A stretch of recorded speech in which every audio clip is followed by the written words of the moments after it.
How to add friends to your private server in Roblox.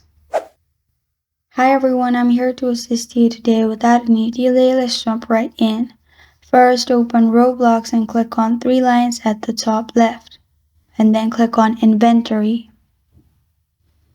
In Inventory on the left side, scroll down to Private Servers and click on My Private Servers. You'll find all your servers. Simply click on the server and then click on Servers at the bottom of it. In here, you'll find three dots and click on Configure.